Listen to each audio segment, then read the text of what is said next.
First, I want to talk to you about this company that was been identified as the way that Apple got into this, or I'm sorry, the way that FBI got into this phone, Cellebrite, this Israeli company.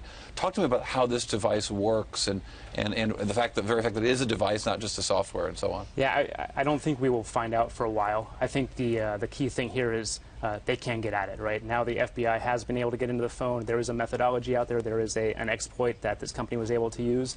We won't know what that is. I think it's the most important secret here for them is, can they reuse it? Can the FBI reuse it? Do they have it in their possession? Or does this company Cellebrite retain it, and can they make money off of it in other ways? Well, presumably the FBI can just continue to use Cellebrite. Well, they could, but Cellebrite, not Celebrate. That's a song. It's a whole different thing. Well, FBI, if they've made that deal, but Cellebrite can make money off of this in other ways too. They could sell it to Apple, for example, or they could sell it to other governments. So I don't know what kind of deal they have with the FBI, whether or not the FBI can still use it. Hey, Chris, let me ask you though: is Cellebrite or Cellebrite, excuse me, Cellebrite being, of course, the song, as Corey pointed out, are they the only company that probably could have done this, or could there have been others as well? Again, we won't know. This was the biggest kind of all hands on deck around the world. I think there are all kinds of governments and companies and underground hacker groups and the white hat hacker groups that all wanted to find a way into this phone. So the all hands post went around the world. I think this was the first company to step in and say we can do it, but that doesn't mean they're the only company that can be able to.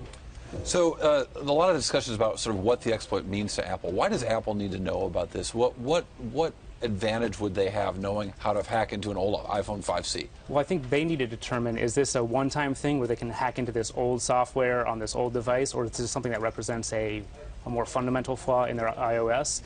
They have to be sort of in an arms race right now to figure out, is this something they need to fix for their phones going forward, or is this something they can already claim has been fixed by the security patches in the recent years? This is a bigger issue, though, beyond Apple versus the government, sure. right? I mean, as you say, you don't believe this discussion is being put to bed. So where do we go from now? Who needs to step in? Is it lawmakers? Is it policymakers? Is it regulators? Is it corporate America? Well, I think everybody on all sides, the tech vendors, business, the legislators on both sides of the aisle, they all have been calling for a commission.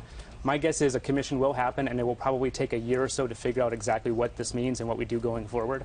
In the meantime, I think the consumers have the power to really push the issue more, right? They should be the ones stepping in and asking, what is Apple doing? What are all the other tech vendors doing that I'm working with? What are my, let's say, healthcare provider, bank, all these other companies that I give data to? What are they doing with my data, and should I allow that? So the legislators will have a fight for sure over the next year, but I think the consumers have a bigger and actually faster play here to push the issue. I think there's some irony in the fact that there is a federal law that says that the FBI might, or anyone that discovers an exploit, has to turn that over to the company as a best cybersecurity practice. That's right. But there's an irony because it suggests that there already has been a long conversation what the best practices are in cybersecurity, and the government's trying to be on both sides of that. They are trying to be both sides, and it's a legitimate both sides, right? On one side, they do want to protect the nation, right? This is about national security. They have a legitimate play here, so I can see their side of the argument, but also they have I guess, an obligation to help fight against people that would take over data as well. So they're protecting consumers on either side of the aisle. It's a hard conversation. That's why it shouldn't be. So it's possible that the FBI has a legal duty to protect companies and American citizens from the FBI. Yeah, this is why it shouldn't be part of an investigation. It shouldn't be a judicial conversation. It should be legislation, right? We need a smarter conversation about corporate ethics, about privacy, even defining what privacy is. We need to do that in the meantime. It should not be all about these judicial reviews. Chris, the other thing is, in terms of any kind of policy or law that is put into place, I mean, it's very crucial that we kind of get this right, because I know you've been looking into a bad law, what it could mean for innovation.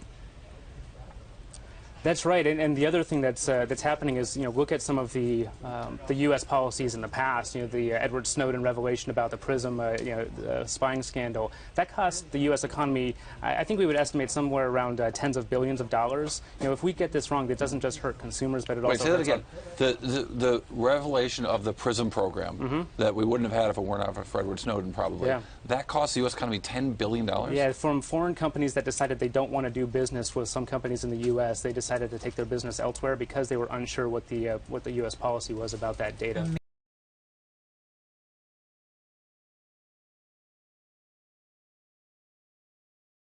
The following post was shared with the COPBLOCK network by Mark Shotwell via the COPBLOCK.org submissions page.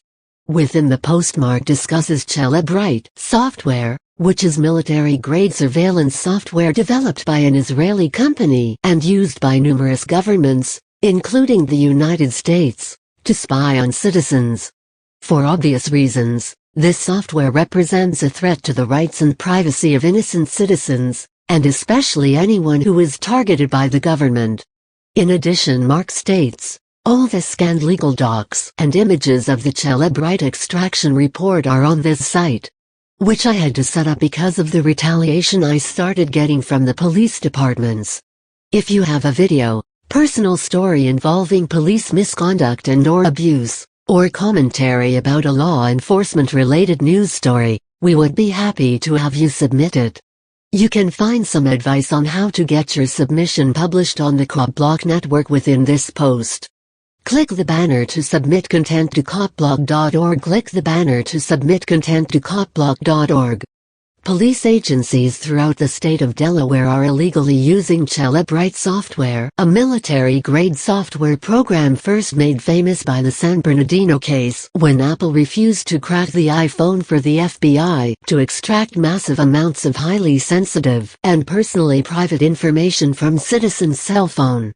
This takes place daily and agencies have already performed 1,000 of these extractions. Mine was done months prior to the San Bernardino case ever occurred, and ultimately violating our constitutional rights protected by the Fourth Amendment. The main legal issue with using this software is it lacks the ability to set search parameters and can only do a complete dump, which any private forensics expert will tell you is typically 10,000-20,000 pages of every imaginable thing a person has done for the past 10 years, emails, pics, etc., etc. Things your phone could have never possibly seen or had access to. I've uploaded my personal legal documents from the case I had last year, during which I finally obtained my Cellebrite extraction report form and which was ultimately dismissed. However, it's nearly impossible to ever come across one. It took me 3 separate scheduled trial dates to eventually obtain it through discovery. The ACLU in Delaware had never even seen one prior to mine. It's highly illegal and completely violates the constitutional and civil rights of U.S. citizens. Check out the details. It definitely needs to be brought to the people's attention. Mark Shotwell. P.S. Keep up the good work. Me and my friends love your page.